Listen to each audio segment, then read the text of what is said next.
ஓம் சாந்தி 23/5/2024 சாக்கார முரளியின் சாரம். இனிமையான குழந்தைகளே, நீங்கள் ஒருபோதும் தடைக்கு காரணமாக கூடாது.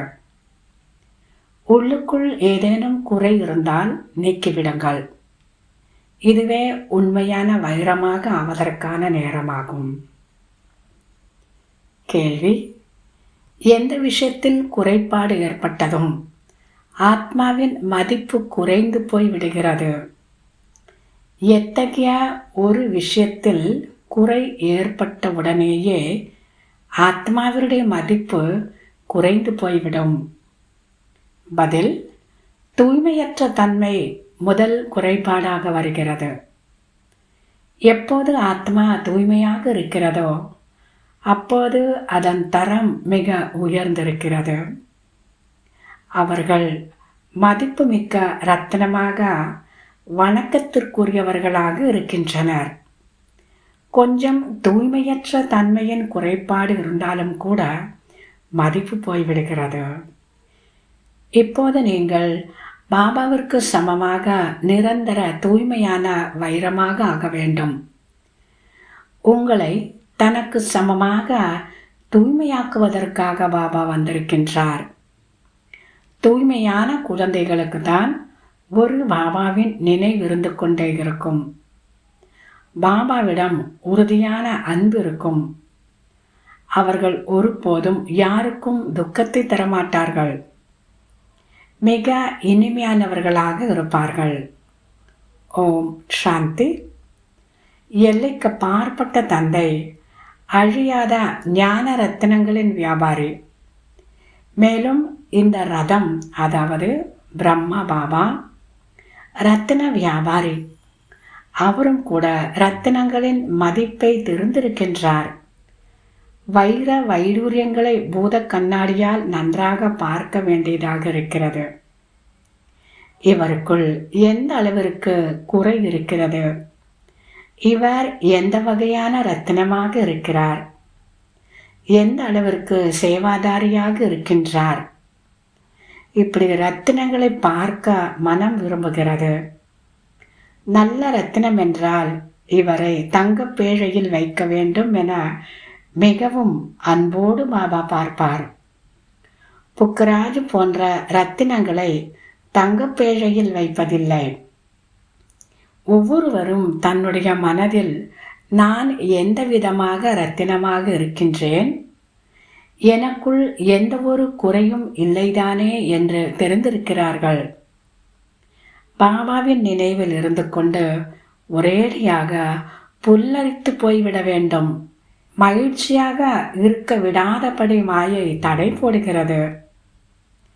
இதை பாபா அவரே சொல்கின்றார். இப்போது நாம் அனைவரும் முயற்சியாளர்கள் என்ற குழந்தைகள் தெரிந்திருக்கின்றார்கள்.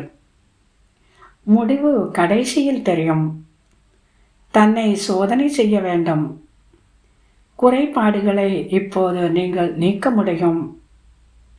ஒரேடியாக தூய்மையான வைரமாக ஆக வேண்டும். குறைபாடு இருந்தால் நம்முடைய மதிப்பும் குறைந்துவிடும் என்றும் கூட புரிந்து கொள்கின்றார்கள். ரத்தினங்கள் அல்லவா? நிரந்தர தூய்மையான மதிப்புமிக்க வைரமாக ஆக வேண்டும். முயற்சி செய்வதற்காக பாபா விதவிதமாக புரிய வைக்கின்றார். இன்று யோகத்தின் நேரத்தில் பாப் தாதா கத்தியில் அமர்ந்து கொண்டு எழுந்து சபையை சுற்றி வந்து, அதாவது கத்தியிலிருந்து எழுந்து சபையை சுற்றி வந்து ஒவ்வொரு குழந்தைகளையும் கண்களால், அதாவது திருஷ்டியின் மூலம் சந்தித்து கொண்டிருந்தார். பாபா இன்று ஏன் எழுந்தார்? யார் யார் சேவாதாரி குழந்தைகள் என்று பார்ப்பதற்காக எழுந்து வந்தார். இவருக்குள் என்ன குணம் இருக்கிறது, இவருடைய அன்பு எந்த அளவுக்கு இருக்கிறது? அனைவரும் பாபாவிற்கு மிக பிரியமானவர்களாக இருக்கின்றனர். நாளுக்கு நாள் எவ்வளவு தூய்மையாகி ஆகிக்கொண்டே போவோமோ அந்த அளவிற்கு உங்களுக்குள் ஈர்ப்பு ஏற்படும். பாபாவை நோக்கி கவரப்படுவீர்கள். நீங்கள் பாபாவிடம் செல்லாமல் இருக்க முடியாது. அந்த அளவிற்கு கவரப்படுவீர்கள். உங்கள் நிலை வரிசை கிரமமான முயற்சியின்படி அந்த அளவிற்கு வந்துவிடும். இங்கே பாபாவை பார்த்து கொண்டே இருக்கலாம். இப்போது சென்று பாபாவை சந்திக்கலாம் என்று புரிந்து கொள்வீர்கள். அப்படிப்பட்ட பாபாவை ஒருபோதும் பிரிந்து செல்ல மாட்டீர்கள். இந்த குழந்தை அதிசயம் செய்கின்றது, மிக நல்ல சேவை செய்கின்றது என்ற பிறகு பாபா குழந்தைகளால் கவர்ச்சிக்கப்படுகின்றார்.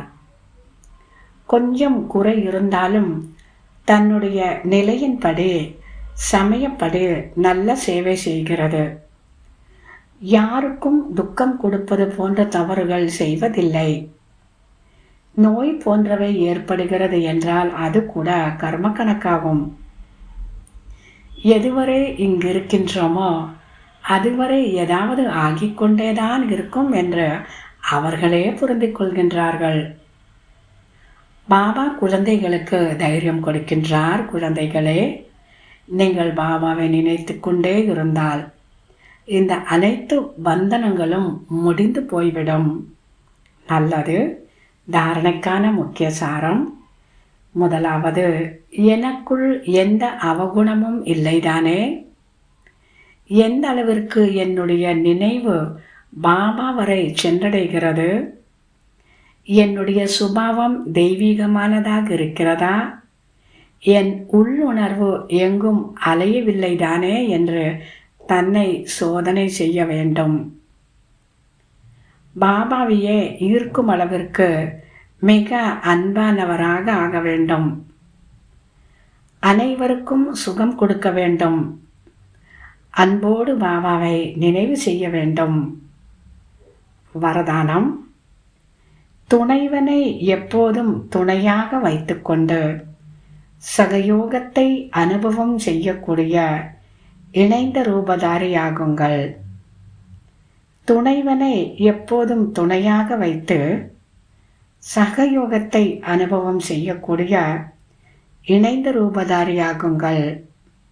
விளக்கம்: எப்போதுமே நீங்கள் மற்றும் பாபா இவ்வாறு சேர்ந்திருங்கள். எனவே வேறு யாரும் தனியாக பிரிக்க முடியாது. ஒருபோதும் தன்னை தனியாக இருப்பதாக நினைக்க வேண்டாம். பாப் தாதா அழியாத துணையை கடைபிடிப்பவர். உங்கள் அனைவருக்கும் துணையாக இருப்பவர். பாபா என்று சொன்னால் உடனடியாக பாபா ஆஜராகி விடுவார். நாம் பாபாவினுடையவர்கள். பாபா நம்முடையவர்.